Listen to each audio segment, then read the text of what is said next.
you've had a couple minutes to kind of soak things in. Can you believe the way that just ended for you? No. I told you on the field. I don't know how I played.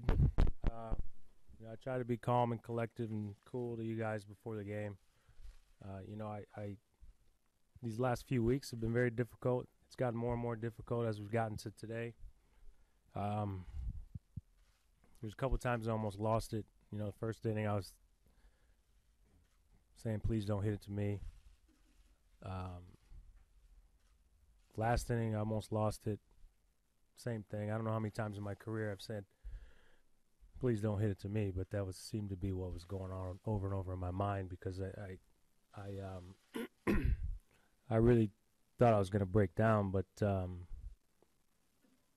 next thing you know, they tied it. So I don't know. I guess I get a tape of the game and watch it. It's sort of an out-of-body experience, I guess is the best way to put it. Who else?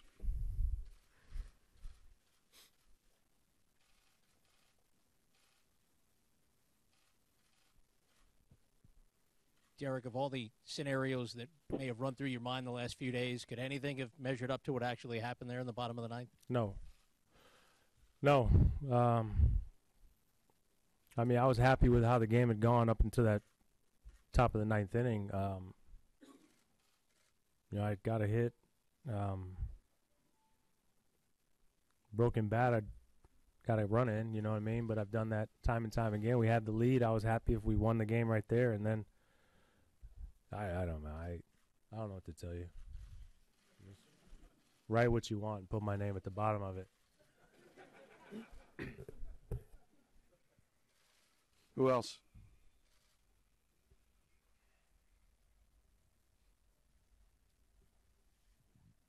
Derek, what went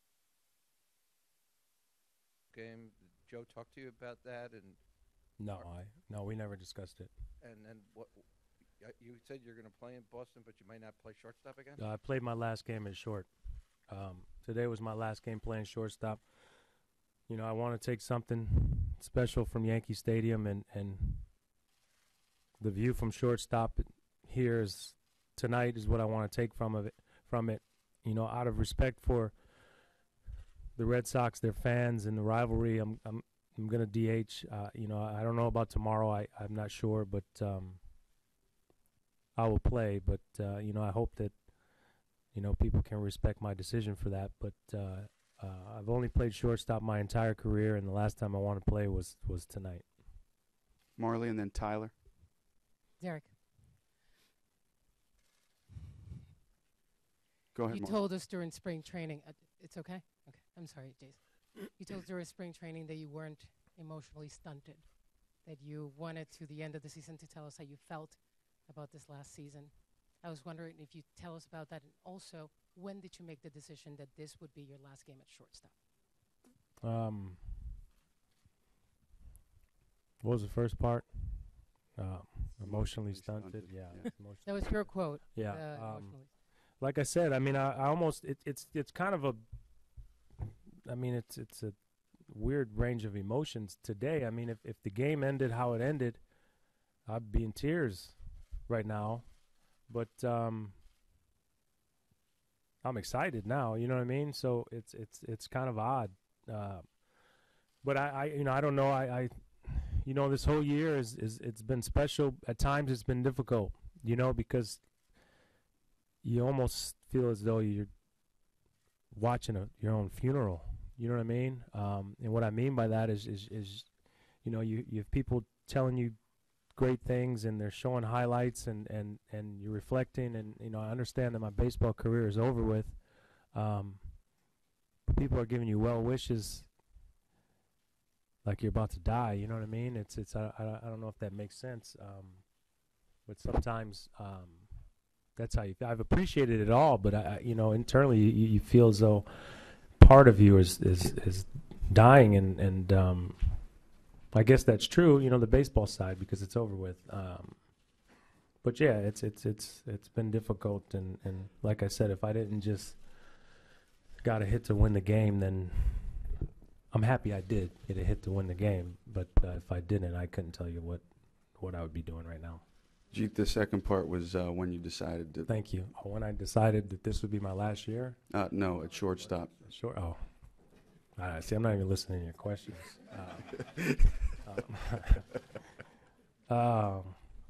Today is when I decided it, because as of yesterday, we were still in the playoff race. Even though our chances were slim, we were still there. And today, I decided that I want to take something special from Yankee Stadium in New York, and it would be playing short. Tyler, Derek, when right obviously, next to Marley. obviously shortstop is very important to you. When you went back out there after those things were clearing out, went back to the shortstop spot and sort of kneeled down, what was going through your mind right now? Why did you want to go back to that position one final time? I wanted to take one last view from short. I was trying to take a last view in the top of the ninth, and then they tied it, and then I thought I was going to have to go back out there. But yeah, I say a little prayer before every game. And I basically just said thank you, because this is all I've ever wanted to do, and not too many people get an opportunity to do it. And it was above and beyond anything that I've ever dreamt of. And I mean, I don't even know what to say. I mean, it's just, I've lived a dream. I mean, this is, since I was 4 or 5 years old, and part of that dream is over now. Mark, front row to your right. Derek. Derek, as you're getting mobbed by your teammates and hugging each of them, when did you realize that Joe and Andy and Jorge and Mo and all those guys were standing in front of the dugout? What was it like to see them all and have them all there to experience this with you? Not for a while, because I was hugging a lot of teammates. I saw Andy before the game. I knew Jorge was coming, but I hadn't seen him. So I didn't know that they were coming on the field. But it took a while, because I was hugging all my teammates, and so I don't know the exact moment, but it was pretty much towards the end. It meant a lot. I mean, those guys are my brothers. Mr. T's like a second father. I wouldn't be here today if it wasn't for them. We've shared a lot of success. We've had a lot of memories together, and I guess this is one last one that we can share together. To Wally and Dave to your right. Wally, hold on one sec. I know there's a lot of hands here. Just so you know, I'm trying to get to the people who have been here since February 1st, and if we have a chance, I'll get to others. Wally and Dave. Derek, how did you know that this would be the right season to walk away? Like, what told you in the offseason that this was it? And the way you hit the ball the past couple of weeks, has it gone through your mind at all that maybe you spoke too soon? How did I come to the decision? We talked about this briefly. I don't know if it was yesterday or the day before. It's just a feeling that you have. I've been focused since I was 18 years old and I signed with this organization. My entire life has been focused on doing the best job I can. Hey, I've had some success. I've had some failure. But my entire focus day in and day out, with an exception of maybe 2 or 3 weeks a year, has been getting ready for a season. I felt as though I've been doing this for a long, long time, and I look forward to doing some other things, like I told you in spring training. It's just felt right. It felt like the time was right, and I'm not doing it because I don't think I can play anymore. Sure.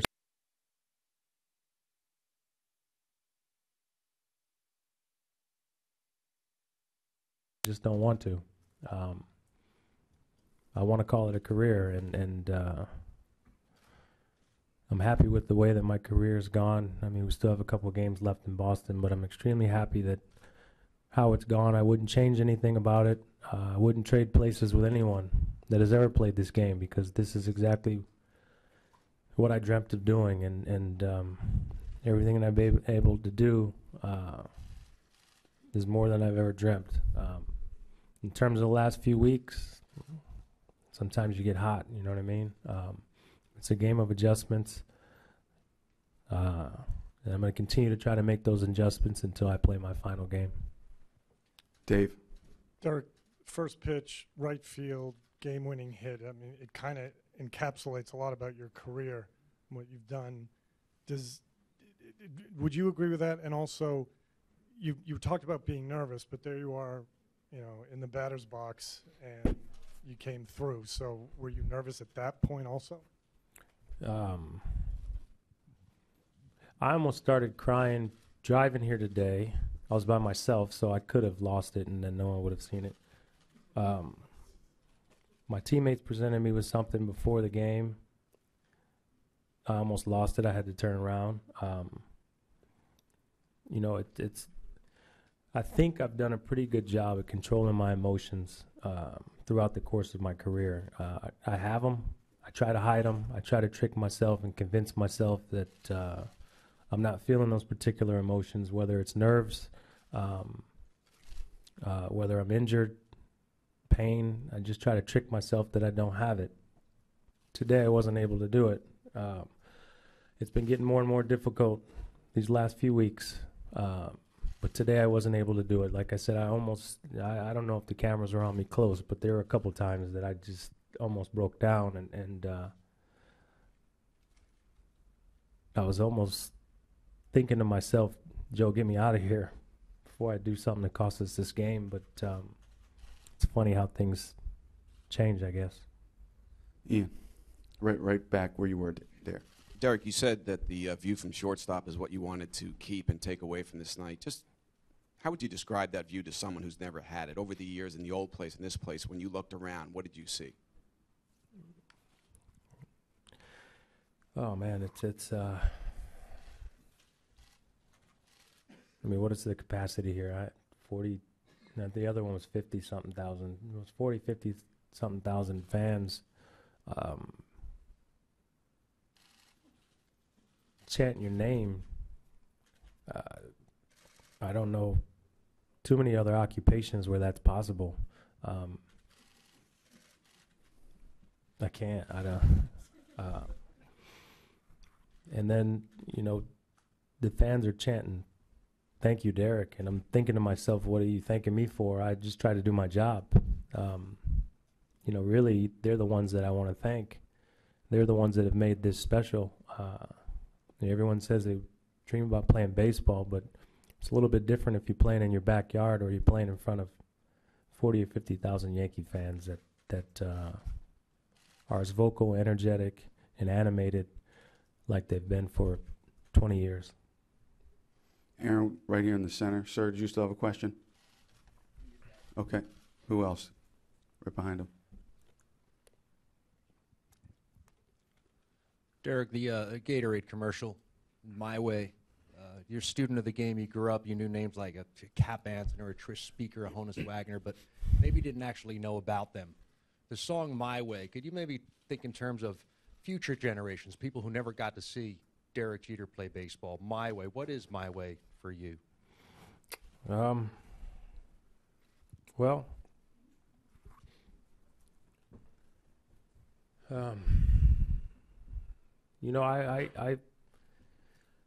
I know that there's a lot of people that have much more talent than I do throughout the course of my career, not just now, throughout the course of my career. And I can honestly say I don't think anyone played harder. I don't. Maybe just as hard, but I don't think anyone had more of an effort. Every single day I went out there, I tried to have respect for the game and play it as hard as I possibly could. And I did it here in New York, which I think is much more difficult to do. And I'm happy for that. Tara, who's sitting next to Phyllis. Derek, just wondering if you would share what your teammates gave you prior to the game. And as many times as you said you came close to breaking down, did you find yourself wiping back tears at any point? I did. I went, during the game, I came up to the clubhouse when no one was around. I went to the bathroom a couple times where obviously no one's around. My teammates, they presented me with a painting, and a nice watch that they gave me. And you know, the things that make me almost lose it is when people say things to you, whether it's the fans or your teammates or former teammates or your peers. When you hear those things, whether they're on the scoreboard or at second base or in the clubhouse, those are the times that can get very emotional. And I know you guys are saying, "Well, you're not emotional now," but I did just get a game-winning hit, so I'm excited too. So I'm sorry. Derek, to your left. Hey, Dave, Derek. the flash on your camera is awfully distracting.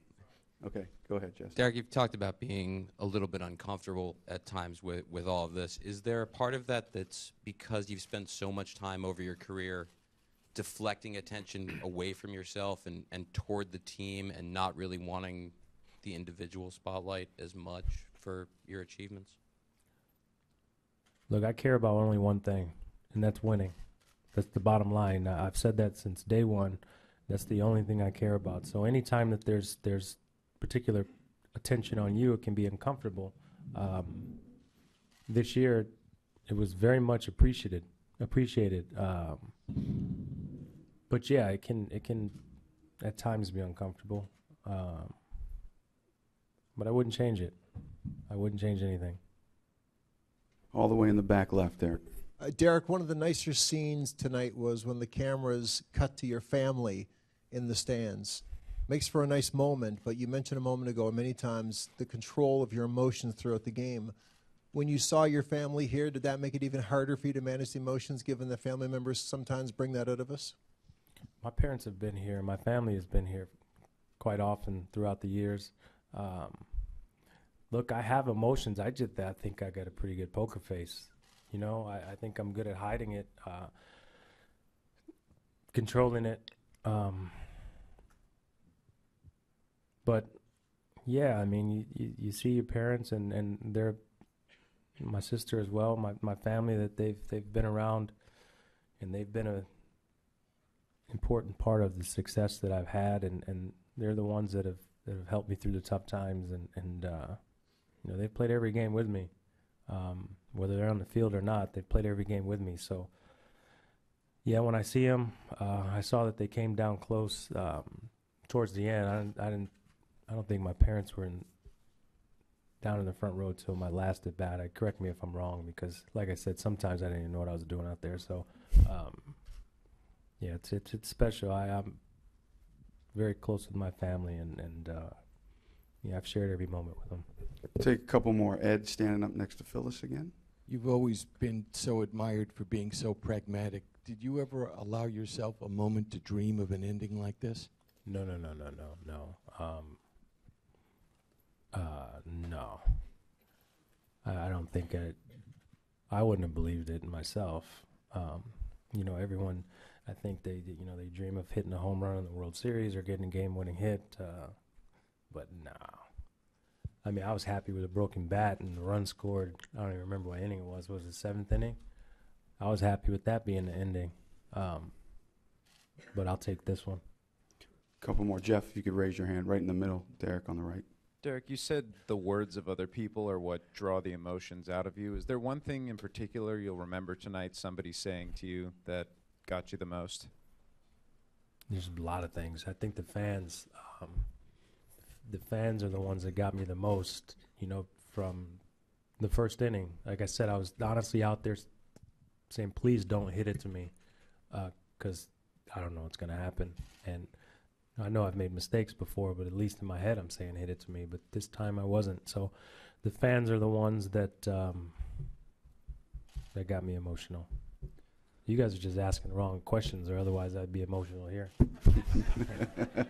It's your fault. That's all right. We got Joel here. Joel, you're right there. What's the right question? But you mentioned before the only thing that ever mattered to you was winning. I wonder if you found it strange at all today that you were playing one of the few meaningless games in the standings in your career, and also that it was nevertheless treated pretty much all around here by fans, media, etc., like a playoff game. This is the only game I've played here where we haven't been in the race. So I didn't think about that today. I didn't. I thought about it last night. You know, last night was tough. It was, like I said after the game, everyone should be disappointed, extremely disappointed, that we didn't do what we came out to do. And you know, you apologize for the fans for that, because fans have gotten used to seeing baseball in October here, and that's what our goal is every year. So last night was rough, and today when I came in, it was more reflective on a career as opposed to this particular season. I don't know why that is, but that's just how it was. Last one, Dave. Derek, if this game had mattered, do you think you would have been able to do your trick and not let the emotions get to you? Would you have been focused on the game, do everything you had to do? I tricked myself today to make it work. So I'd like to think I would have.